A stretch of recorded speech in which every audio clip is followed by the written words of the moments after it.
Welcome everybody to the Smooth Brain Society. I'm Sahir again, and today, if you guys can remember, few listeners might. 2 years ago, for World Refugee Day, we recorded with Marike Jasperse and Kodrean Eashae about a little bit about New Zealand's policies around refugees.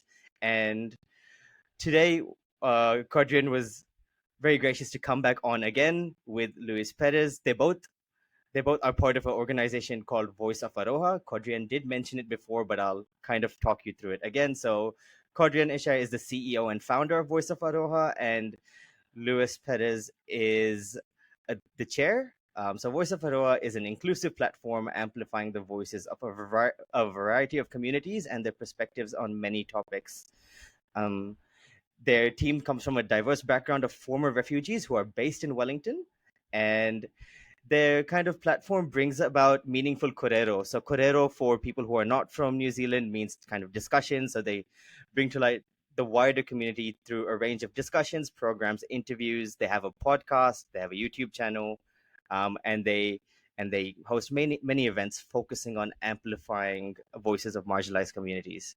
They aim to bring communities together while creating a safe space where former refugees can share their perspectives and take control of the narratives that concern them and contribute to a more progressive New Zealand. With us, I always have a co-host. Today, our co-host is Turaya Abdul Rasul. She is an enrolled barrister and solicitor at the High Court of New Zealand. Her LinkedIn says she's passionate about using her analytical skills to help communities. Um, but one incredible thing she does is she hosts a podcast called Me, Racism, and I, where she along with her co-host Julian have the more uncomfortable conversations around racism in hopes of making the world a more understanding place. So welcome all of you guys to the podcast. Kia ora. And it's just how great everyone is podcaster today. Hey. I wish I edited my LinkedIn bio. To be fair, if Turaya had not edited her LinkedIn bio, I would have, what do you say? I would have just brought back stories from our past because she was also my RA when I was a student. So I would have. Yeah, maybe it's good you went for LinkedIn then.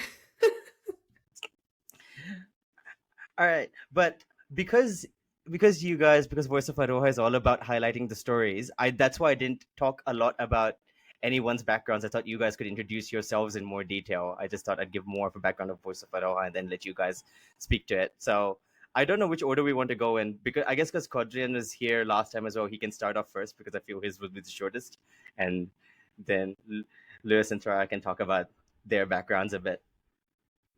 Okay, great. So it's just basically you're telling me we heard your story 2 years ago. Just tell us in 2 sentences, right?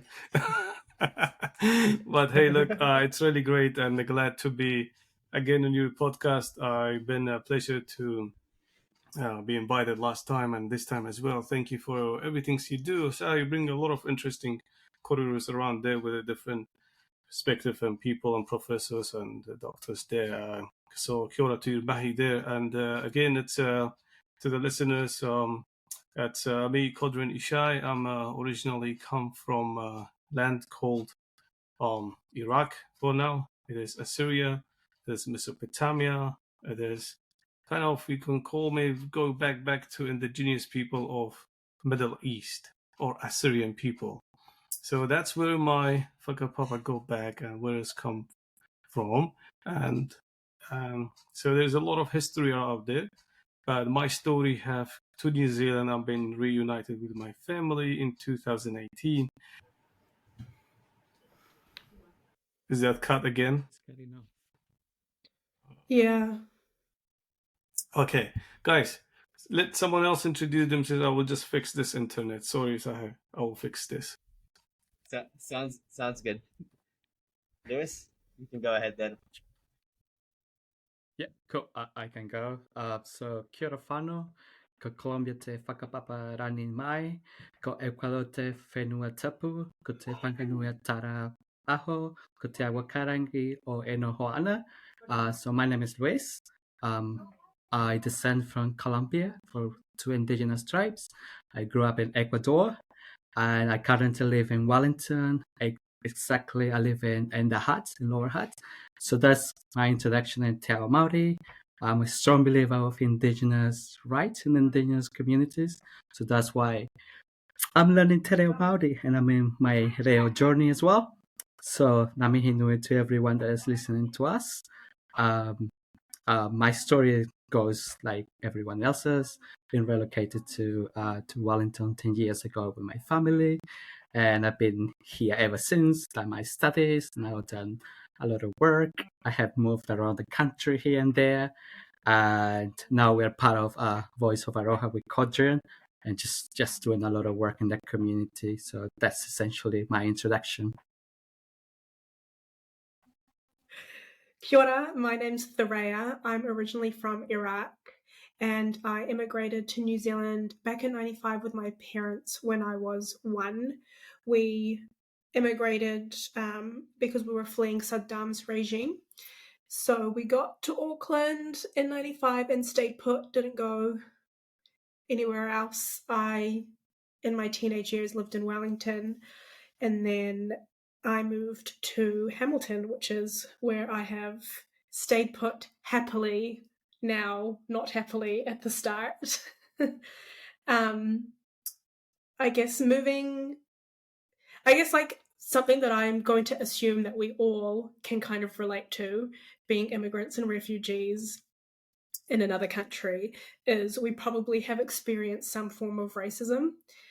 For myself, it's something that I have been dealing with since I was in daycare, which was from the age of like 2.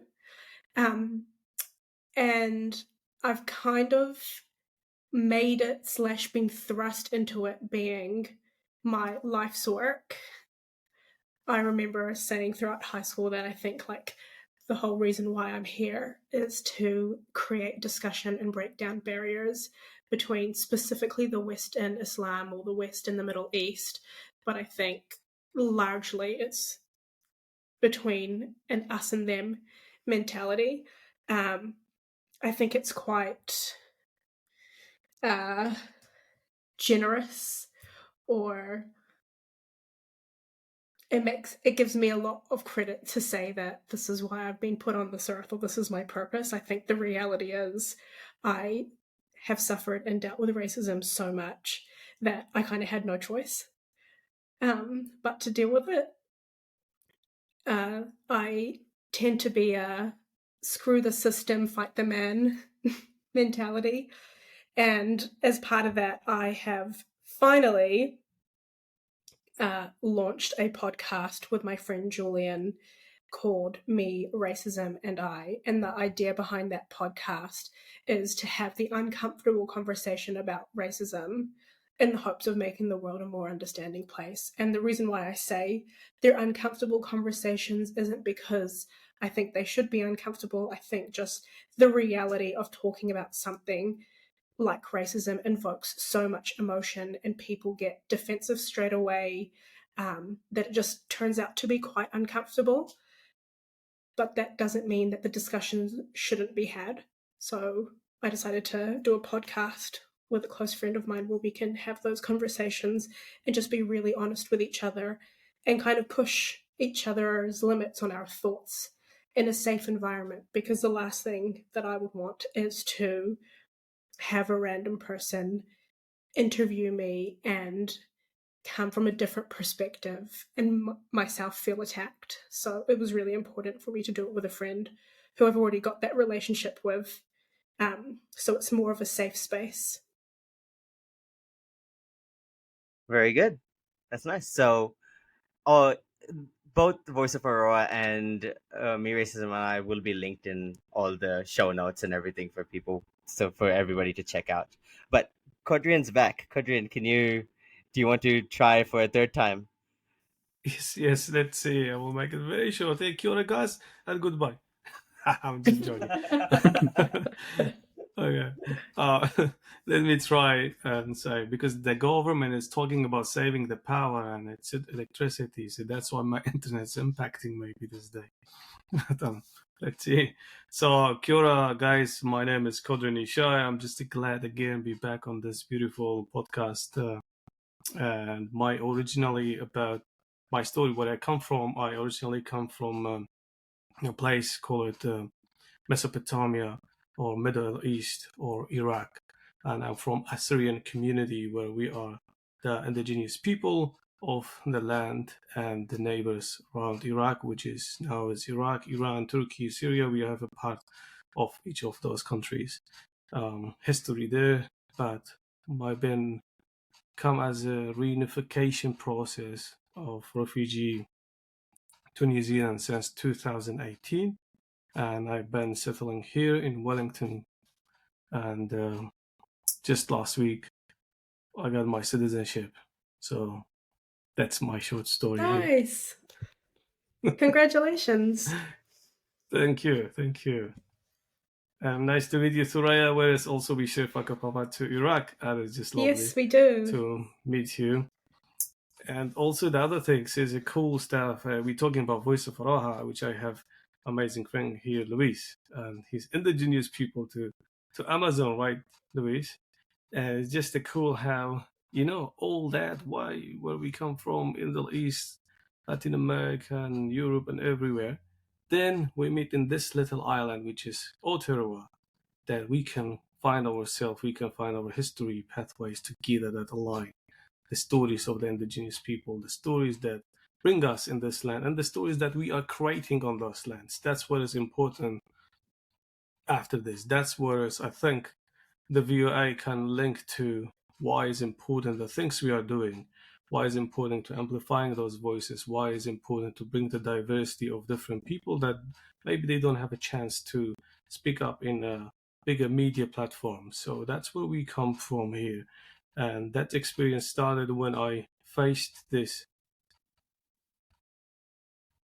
kind of challenge, or I put it, whatever you can put it in words about, maybe could be also discrimination, different type of discrimination that I was being looked undermined into my first journey when I started here, that who's coming from Iraq, which is I can't take that name from my CV or from my identity, and then I was being judged by that. So I need to stay a lot of years to improve who I am, improve my skills. And I found really challenge in the sector that I love, that I have skills, that I have things to contribute, to find a meaningful opportunity. That was all started like as employment. And a lot of things that come out, they find out it's not just me. There's many others who are from different communities, who are struggling from different things. They do not have a proper voice or a channel or somewhere to tell their stories. So that could be one of the reasons that we come up with this idea about Voice of Aroha. And there's a lot I can share with you, Sahar and team, about why and what we are doing and how it started. So, but I will bring Mike back to you for any other questions. Well, considering the next question was going to be what you guys are doing, how it started. You're the CEO, so I'm assuming you, and the founder, so I'm assuming you started it, but it'll be interesting to know, Lewis, how you got involved as well with Voice of Aroha and what you're doing with them. It's essentially just to amplify what Kodrean was trying to say and his Korero. Voice of Aroha has started because, in Wellington, we didn't have a platform to amplify our voices. We didn't have a platform where you could be the CEO, the manager, the owner of your own story. And as simple as it's my story, and it should be told under my conditions. It should be told in the way that I want the story to be portrayed. And when we were looking into what the traditional media was trying to do and Aotearoa and overseas, well, it's either dehumanizing or victimizing people. So we were we kind of don't share the same mahi that they're doing. So we need to, we need a different platform. I joined VOA because of those reasons, and I actually joined VOA when I saw them launching their first podcast. when I saw that online, and I was like, I want to be part of that Kopapa. Kopapa is like, the work they were trying to put together. First episode that was out there, I listened to that one, and I was like, I want to be part of it. And now we've been like 5 years. We're going to be 5 years since that. So it's critical for us like to actually get together, because when you get together, you can create this sort of work by yourself. You can go far, but it's a saying that's like go alone and you go there, but go together and you go further. So that's the main purpose here. VOA is strong because we came together, different communities. As Kodrean is sharing, I'm from Latin America, he's from the Middle East. We go other communities from Africa and from other parts of the world, even from Aotearoa. So it's critical, and it's the magic. When you get together, that's what happens. So that's essentially how I joined VOA, and Kodrean may have the more details, technical details, but that's kind of like my core. Kia ora to you, Luis. And this, as you can see, that also through this, not only Voice of Our Provider platform, but we also created this relationship, which is, this is a 5 years or maybe more. I know Luis, maybe more than that, we don't have before, but now become like a kind of weekly. We do a lot of corridors together, and stories and the people we met in the way. It's just a great how have been growing. So to answer you, Sahir, about how it created and why it created, I think, like I said, the why. There was a why that started with my story, but when I was also looking on the other people's stories, and then when I just found out the opportunity that Access Radio wanted to put a radio program for refugees. At that time, I said, I want to do it. And I had no idea about what journalism look, how the podcasting world, what is. The first time, actually, I was also like, was not so confident on speaking too much in a microphone. That was my first experience. But you know what triggered me, liked me, when I first had opportunity to talk to Jesse Mulligan. He had a program. I think he was doing it weekly or monthly. He was bringing a refugee background person in his show. So I had that 10-minute slots with Jesse Mulligan in RNZ. And the next day I was just walking, find out people say, oh, we heard your story, it was cool, this kind of stuff. I said, well, who's this? And I don't know them, but they heard the name, they heard the story there. And I've been impressed, because they say, wow, there's a way we can reach to people. There's a way that when we tell our stories, and so he had the set up of questions. So there's channels that we can tell our stories and the things we are facing by our opportunities. So then I heard about Access Radio. I said, I will take it.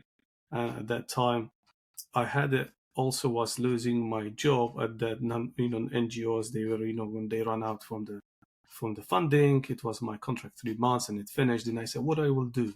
So I started something to do voluntarily. I said, great, I will do this show. And I attended another amazing workshop. It was called Link. Learn and innovate with the new Kiwis, with my other, now it's a great friend after I met her with that workshop. So in that workshop, I really enjoyed about what's happened on the designing of solution for resettlement. Then I met 2 other wonderful ladies, Nargis and Beth, who were our our previous board members and our previous volunteers who joined the platforms.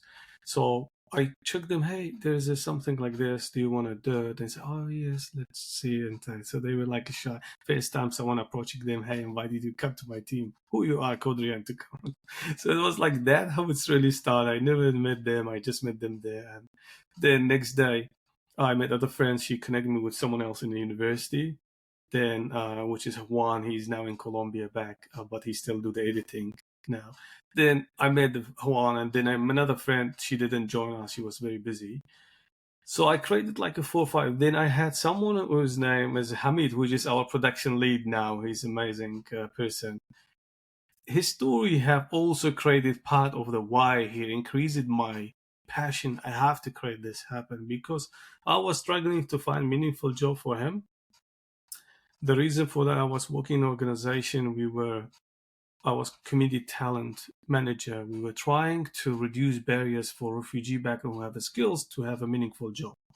That was my rule, to interview the people. So one of them is my friend Hamid, who interviewed. I found his skills of a music, 20 years experience, sound engineer. It was really hard to tell the market here, there's the skills here, just give them opportunity, try.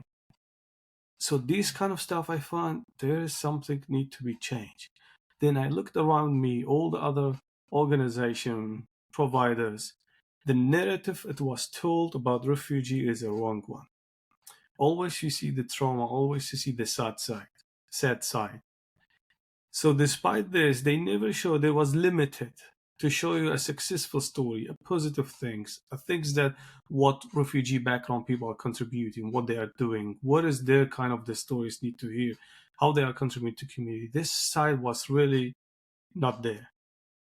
When they change the narrative, then what they know, the people, it's impacting us. You may tell the story on my history of sadness, etc. You will get your funding, you get your empathy of people, but you are impacting me for a long term and you don't realize that. But we realize that because I come with a person who speaks 4 languages, who have all the certificate things that is all okay, ticked all the boxes. I find it very hard to find a job. It's just simply a job.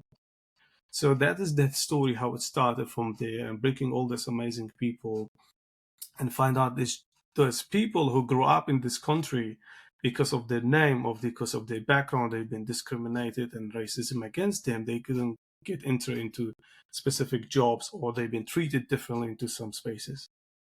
That's how we combined those voices together. We come back to the station and we created this called like a voice of Aroha. And the first one we talked about, we say, let's just talk about our stories. Let's tell our stories, who you are. And that's how we told it in a way that each one to be free to tell what's your background, where you come from, what you love, where you're going for. And there's many other podcasts. You can listen to our seasons 1 and 2. We really disagree with each other. But at the end of the day, in respectful manner, we talked on that table. We put our views. I still review that some of them say, should I remove it? What I was saying here, but it's not. Leave it there because I really changed my mind from 2-3 years ago about specific topics there. So, that's how really it started. And it's grown from there to become a more like we can talk more like become now what we're faced we are storytelling, into awareness program making, into community organization, holding events, and etc. So that's a little bit short history for you and the listeners, how we started. Very nice. So the shit stirring side of me wants to ask, what were the things you guys were disagreeing on in the first few seasons? I get the idea of I I get the can tell idea you. that sometimes refugees I get the idea that sometimes refugees in general are just taken across as one group, but that's not true at all, right? There's so many different tiny aspects which differ from refugee to refugee, even if they're coming from, say, the same place.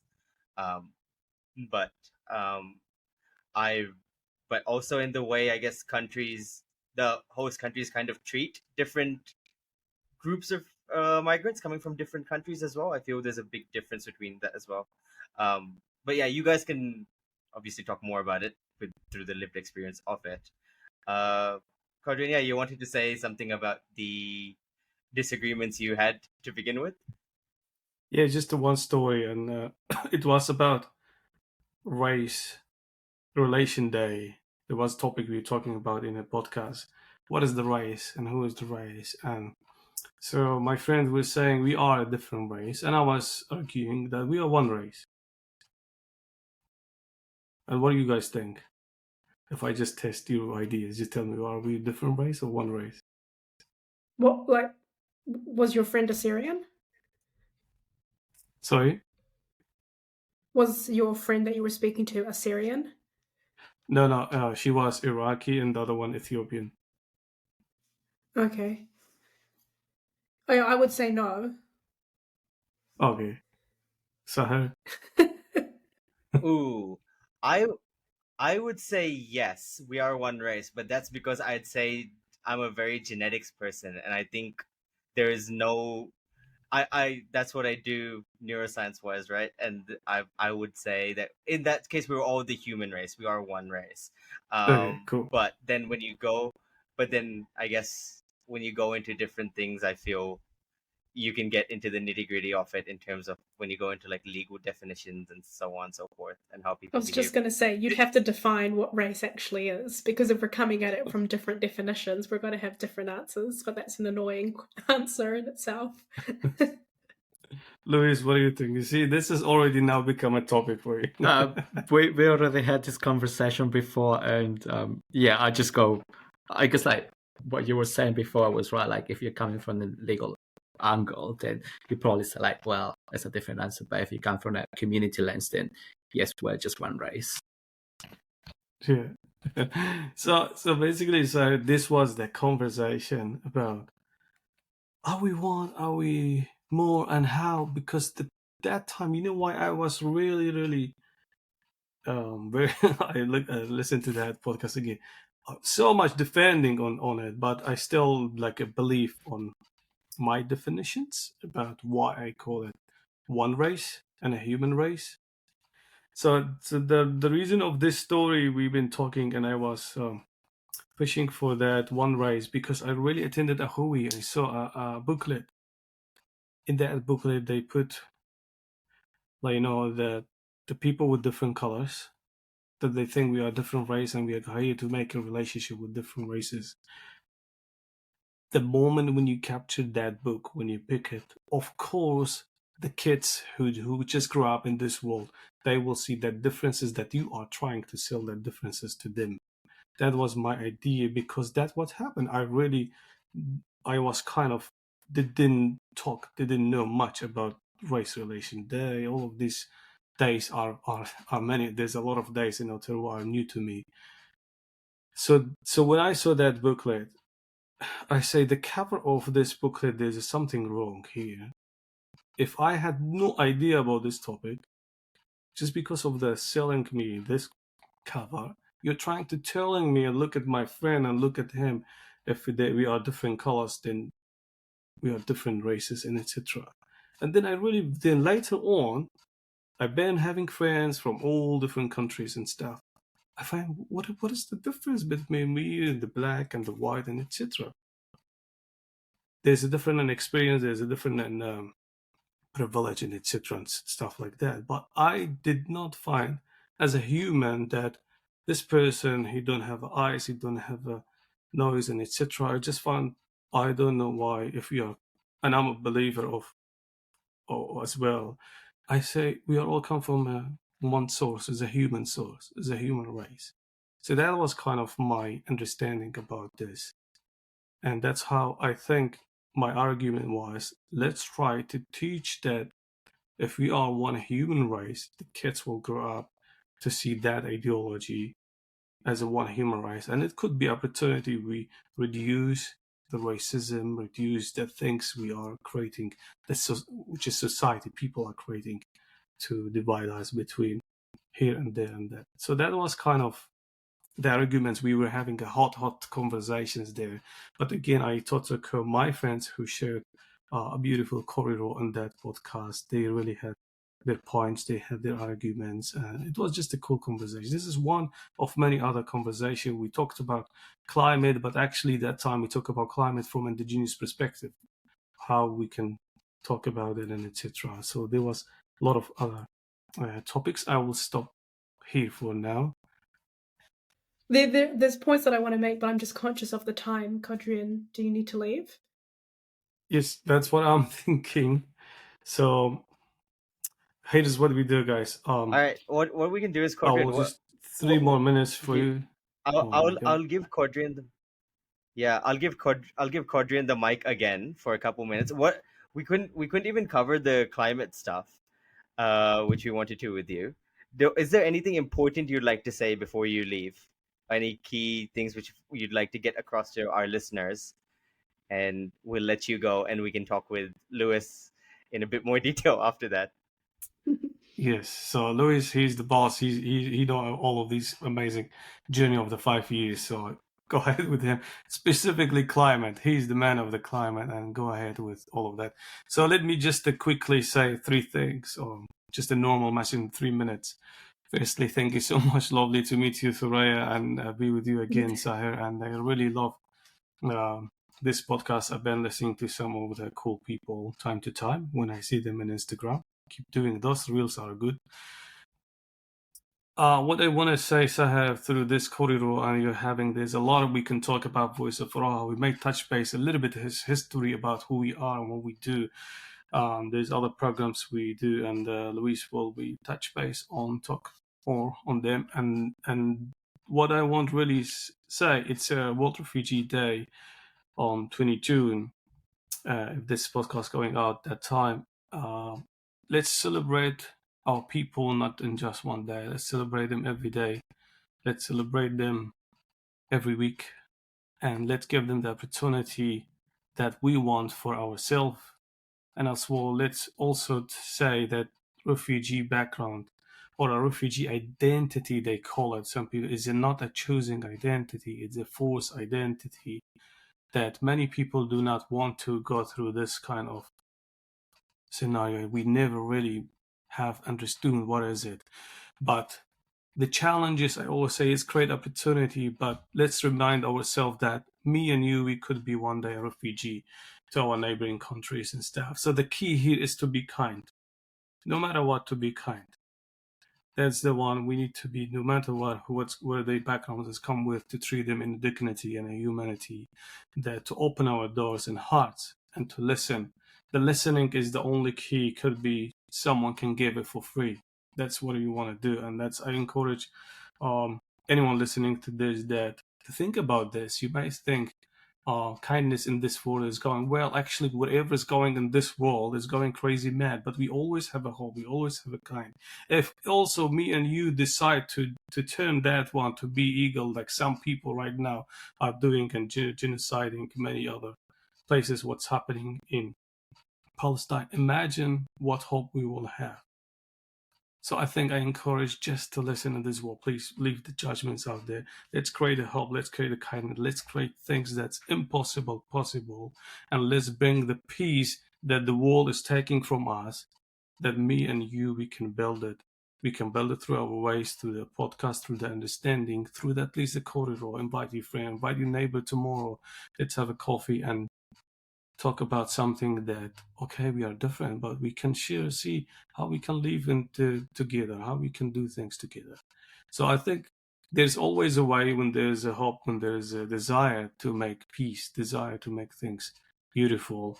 And that will be my message here, Sahir. I know this is a wonderful conversations about we're talking about exactly what we do and stuff, but one thing we do is amplifying the voices. And thank you for allowing me this chance to share a little bit corridor here with you and the beautiful hostess and my colleague as well here, Luis.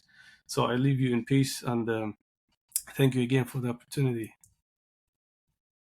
Of course, thank you, Kodrean. You're always welcome back. Hopefully with better internet. Kodrean is Nice. chasing Yeah. the southern lights. Yeah. I Take care, Kodrean. I need to chase it. Thank you so much. I really have, honest, I had a long day, but I need to finish things. Thank you, guys. Please enjoy and do it. Goodbye from me. Well, that poor Kodrean, with the internet and all that, and having to leave. But all right, I've got a good question for you, Lewis, because Kodrean was a lot older when he moved over here. While Thoraya, you said you came here as a migrant when you were one. Lewis, you mentioned that you've been here for 20 years. So you guys came over a lot younger. What was it like growing up in Aotearoa, uh, having that refugee tag to an extent as well? Yeah, if you could share some of your experiences growing up. And Yeah, cool. I think I can go first. I haven't been here for 20 years. It's been 10. So I technically grew up in Ecuador. That's where I spent like 10 years of my life. So I came here when I was 19. already grown up, ready to start university. But I mean, like that's the system that you had to face when you are someone that is ready to go to university or to go to work, and what do you do? So the system does not allow you to just go back to school and retrain to the mainstream school. So that's and honestly, like speaking until today, in the system that we have, like for people like myself that I see, then there's the struggle because there's not much structure around. And when you are around the school system, then there's support, there's a lot of things that can help you out to succeed and whatever terms you define success. For someone like myself, like most like young people, like young in the term that 19 plus, that is a different story, and that's when the struggle starts, because you either are on the benefit or you either make yourself to go to university or to find a good job, and then how do you do that? And that's what I face when I go to Aotearoa. But it's also a lot of support like Aotearoa, and I know that around the world there's a lot of people that are willing to support you. And I was very lucky and fortunate to have the support around the university that I went to, part of different networks, and trying to tap into different systems. That is what I faced when I got here. So that's what I could share.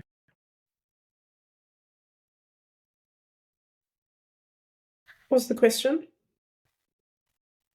Oh, like life experiences of growing up in New Zealand. I didn't grow up in New Zealand. I came, like Lewis said, I came to New Zealand when I was 18 as well. So Weren't you like 5 in New Zealand? yeah, well, I don't remember that much. I remember being made fun of in India for my accent being weird. So were you born in 'cause New I spoke- Zealand? Because I was born in New Zealand. I spoke Urdu with a weird English accent when I first showed up in India. So people And when made did you fun go of me back for to having India? two strange accents. Age of 6. Okay. Yeah. We spent some time in the States, but we don't count that. How long? That was 9/11 times. It was like 2001 for a bit. It's not the best time to be a Muslim Yeah. family. No, the timing didn't work out for you there, did it? Not really, no. But yeah, I guess I've been to the States back and forth and things. But yeah, the question was more for you because you're the only one of us who's grown up uh, in Aotearoa now. Yeah, growing up in New Zealand, I always knew that I was different. I knew I wasn't Kiwi. It kind of got shoved in my face a bit, but it wasn't necessarily a bad thing because, like, I had my identity strong in that I wasn't a Kiwi, or like I'm Iraqi, and at home we spoke Arabic. Like, it was very much like you are Iraqi. Our community socially was Iraqi as well. The only times that it really bothered me was when people would get my identity wrong. So again, like, I'm just going to be harping on about racism and like my experiences with it. But like growing up, getting called Indian nonstop really bugged me. And it's not because I took offense to being called Indian. It was because I took offense that people weren't getting my identity correct and didn't care enough to check. Yeah, I think that's like one of the biggest frustrations, is that you are an other, but you're not important enough to correctly identify that other. That's what really frustrated me.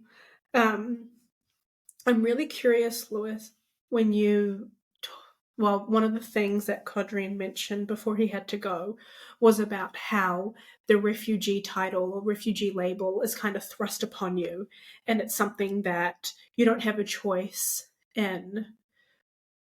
It's sticking with you almost. So I am an immigrant, I'm not a refugee, and I have felt like that title has kind of been thrust upon me. I'm curious to see or to understand how the refugee title has being thrust upon you and circumstances where it's stating you can't shed it. So if I talk about some examples, like university is probably the most obvious example. So I'm a citizen. I've been a New Zealand citizen since I was 5 years old. I never really knew what citizenship was because I got it so young. And it was only when I got into university and understood that there was like a cost difference between international students and domestic students did I really kind of understand why that title might make a difference. Certainly in a university sense when they want more money. But one of the things that kept happening, and as Saha joked when we first started the podcast episode, is I have been to 3 universities out of the 6 maybe in New Zealand, and at every single university I have gone to, I've been obviously a domestic student, and I have ticked domestic student. Yet, despite that, I have been placed on the international students list for every single university. There's nothing wrong, obviously, with being an international student, but back to my point of people getting my ethnicity or my race wrong growing up, I took offense to it because it was like, I've literally filled out the paperwork to say I'm domestic. You would have had to see like my passport or my citizenship or whatever to verify it. Yet despite that, I'm still getting put in these international students mailing list or whatever it might be, like getting lumped with the international students. And what was frustrating was like, even then, like, you don't care enough to put me in the right group. Just because my name is ethnic doesn't mean that I'm not a citizen.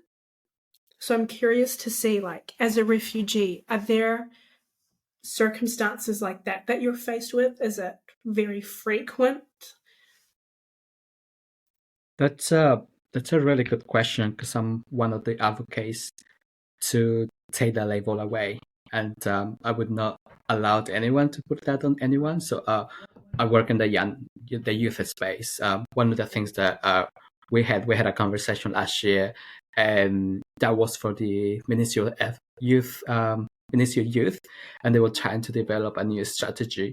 And one of the things that came out of there, especially from young people, said like, hey, if you want us to come to the table and to have the coordinator to have the conversation, take the label away from us. If you want us to do some projects to work for us, take away the label because we do not identify with that. And that clearly speaks to myself because I'm more than a label. I want people to recognize me for my skills, and we all talk about climate change because I'm really passionate about it because I want everyone to start, caring about the environment and whatnot. But just going back to the label, even at university, when I was there, when I went to a big uni, when I was there, they didn't have any support for us because we were on the other side of the fence, like in UK. We were not either domestic or internationals. We were just in limbo. And I said to them, where's the support for the community? And so we had to set up our own structures when we were there. And we set up this student club called Big Without Barriers. And the reason why we call it Big Without Barriers is because there shouldn't be barriers for the students to come to university, to learn, and to get ahead in life.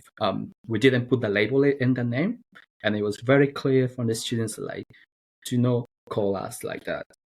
This is how we are, and this is how we want to portray ourselves. Voice of Aroha is a clear example of, like, every co-papa that I'm part of, I do not allow them to put the label there, just because we have identities and we should be able to represent ourselves. As soon as I left university, they set up a refugee advisor, and until today, I'm like, you should not put that label there. You should actually consult with the students and say, how do you want to call it? How do you want to be represented? So it's clearly a label that really bothers me. And it bothers me because it has a lot of negative connotations.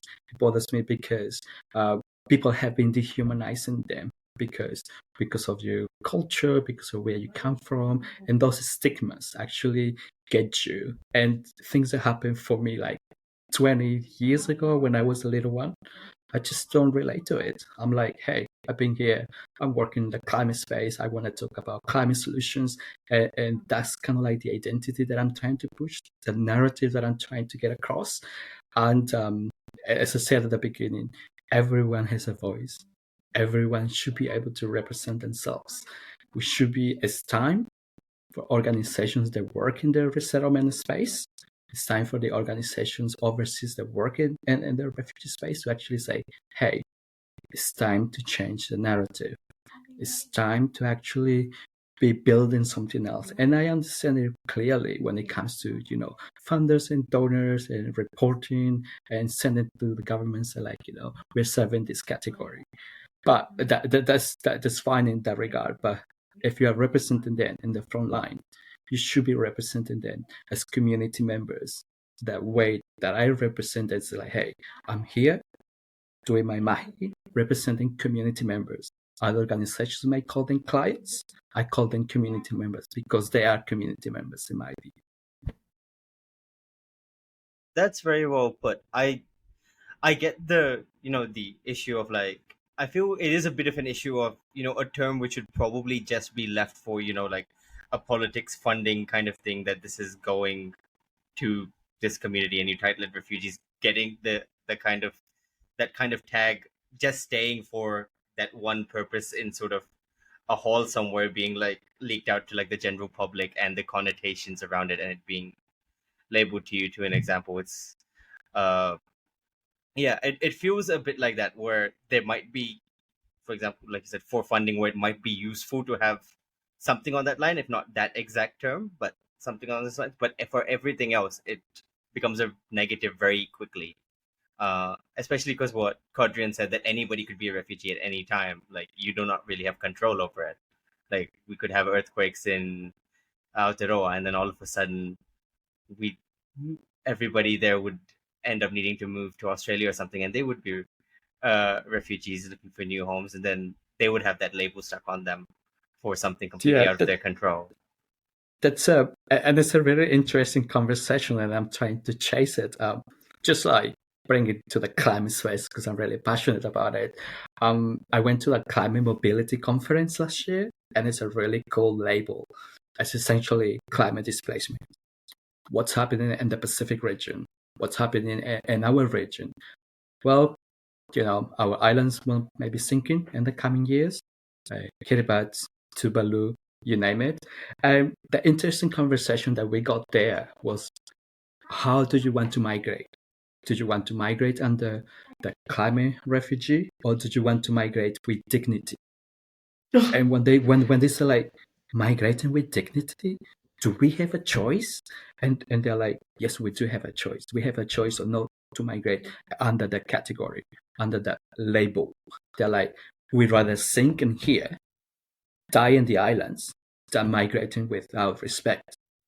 And that got to me. I was like, this is exactly what I've been talking about for the past 10 years. We should be able to, change the narrative. And people in the Pacific, and I got 2 interviews on Voice of Aroha, if you want to, for the listeners want to go and check them out.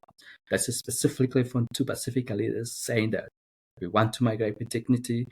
We do not accept international community putting these labels, these new frameworks. Let's change it. And that's a critical view from our Pacific neighbors. They're like, hey, we have the system that is not working for us. It's interesting that they say like they want to stay with dignity. I'm curious, what about that label like practically gives them a lack of dignity? Is there stuff that happens? Is it the treatment? Is it the way that you're spoken to? I guess treatment is like the biggest category to place it under. Yeah, well, it's a negative stigma that you have around it, and they're like, well, we have seen how people feel about the word and the way that you are being treated because of the way that you moved around, because of migration displacement. Based on that, they're like, we don't want to do that. They have time, and the thing that they do have is a choice. And they're like, hey, now, before it happens, let's talk about those terms and conditions under which we may move to other countries. One question: who decides that though? I know they don't want to, but I feel if somebody comes to New Zealand, the New Zealand government kind of decides what label they give them, right? For example, where does that play a role in it? I think, yeah, I think it's up to the rules, the policies that you have in place, the migration policies, and currently we don't have any climate visas, if you wanna name it. So essentially, it's up to the policymakers to define like what channel they use to move here. I was just going to ask Louis, where did your passion for climate change come from? Through politics. I did my bachelor's in politics, but just because I went to a political camp back in 2019, my last year at uni, and essentially it was like a 3 days, full immersion and going away of Wellington. So we went to Otaki. It's called the Otaki Summer Camp.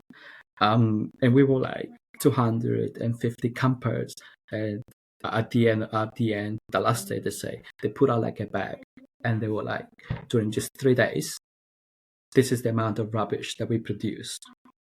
And we hold a lot of community events, and I've seen the amount of rubbish that we produce.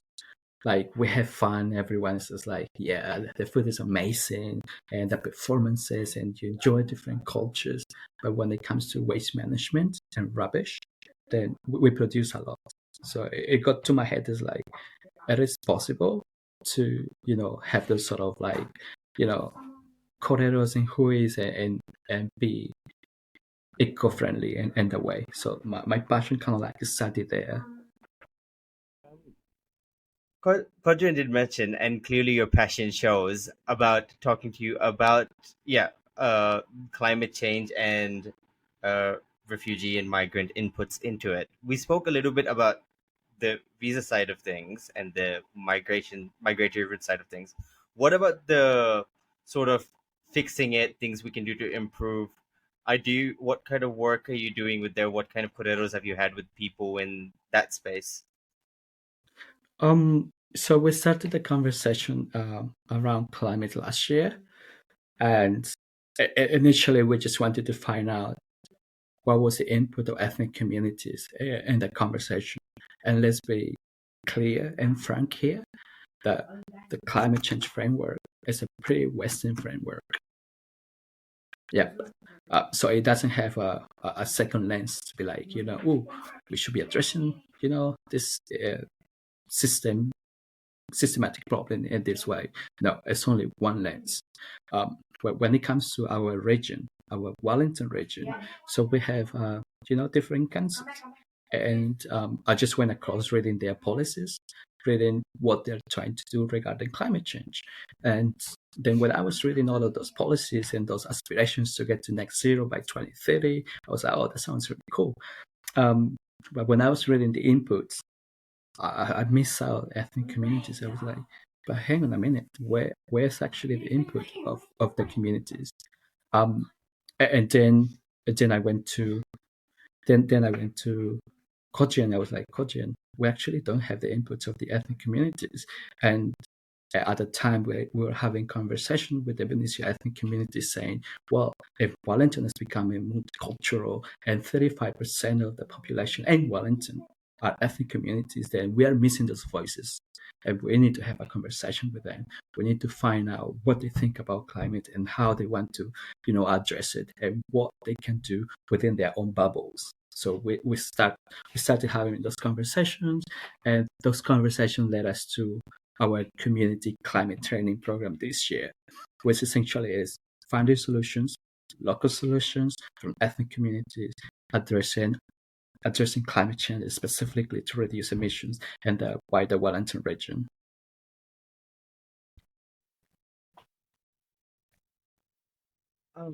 Do you have any? Could you give me any like examples of these things, if you know what I mean? Like any examples of what different inputs you've heard, in terms of which you wouldn't have seen otherwise. In terms of, like you said, it's more of a Western single lens framework. So any other inputs that you've seen, heard, so you could voice them. Yeah, cool. So essentially, our climate training starts with a lot of education.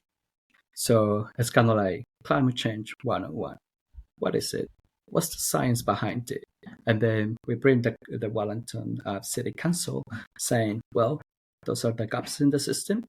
This is like, the chart or the pie of where our emissions are coming from. It could be through transport, waste, landfills, and the other little ones. Agriculture is one of the main components in Wellington. So we walked in through that sort of like education, what it is, what is the science, where the emissions are coming from, where the gaps are, to a design thinking process. And a design thinking process is, how do you want to address it? What areas you want to focus on? Because we don't have time. We have limited energy, limited resources. Where do you want to contribute to? After the design thinking, we go through the prototyping, or just kind of like designing the idea, designing the project. And from there, we get into pitch. It's kind of like a startup sort of thing, but for communities. And one of the cool things that I heard from a community member was, he said, like in the final week, 5 weeks ago, I didn't have any idea about this. Today, I'm walking away with an idea, with a business model that I want to develop. And I met him last week because I'm coaching him, because he's presenting next month. He's pitching, and he's like very passionate about this. This could work. And I'm like, wow, a person that was from zero to actually to the point where he's working on his own business idea, addressing climate for businesses in Wellington. I was like, man, those sort of opportunities are not there for us. And as Kodrean said, when he was trying to talk about Hamid and how he's a sound engineer, and how through VOA, Voice of Aroha, he's now, fulfilling his dream of being a sound engineer. That's essentially for us. We are creating the platform for, ethnic communities, small minority groups, to be part of this conversation, because it's fundamental that they are part of it. And we are so glad that, our council, that Wellington City Council, is listening to us, and they are actually giving us the resources for us to be, pushing the narrative. I've got a question. Go on. For those that are wanting to get involved with Voice of Aroha, how would they go about that? So at the beginning of the year, so every year, well, essentially at the end of the year, we call out for volunteers. So we're run based on volunteers. So the majority of the work that we do, podcasts, covering different episodes, going out there in the community and covering community events, they're run through our volunteers. So anyone that is interested to join us, they can, say, get in touch, because we have a form, and we also put a poster out there just calling for volunteers. So if anyone is, willing to, be part of the funnel, part of the community, they can get in touch with us. And we are always looking for, editors, people that can take cool photos, storytellers, people that could help us with the design. That's essentially how people can be part of us. And is it limited to people living in Wellington? For most of what we do, yes. Just because, when we're covering events and community events, we want people to come along with us. But if you want to volunteer for us, be an advisor, an editor, storyteller, that you can do it online or remotely. But we're just Wellington based. Nice. Awesome. In that case, because yeah, we're coming close to wrap up. The one question which I ask all my guests at the end is, if you had one piece of advice for our listeners, what would it be? I Gosh, think that's a good question. I'm going to recycle one that I did like 2 weeks ago. Hopefully, he's not listening to this one. The piece of advice that I gave and that I'm going to recycle today is to do a shoulder check. Shoulder check, how does it work? Well, I recently got into running, and I think it's a really cool sport. And you can be a really fast runner. But when you work in the community, running and finishing the race, it's not a goal. And what I said to everyone is to do a shoulder check and just making sure that everyone is running along. And when you're a runner, you know that there's people that run slower, there are people that actually take breaks. And it's not about the race, it's about winning the marathon. And winning the marathon is bringing everyone along as well. So when you're running, community event, leading a community, shoulder check, and just making sure that your whānau, your community, your tamariki are coming along as well. That's Nice. awesome. I really like that. That's very wholesome. My bits of advice are never that wholesome. My bit of advice, again, coming from the perspective of being passionate and having a podcast trying to break down racism, is do not center yourself, listen to other people, and don't take things personally. And the reason why I say that is, again, if I reiterate the whole point of me, racism, and I, is to have those uncomfortable conversations about racism.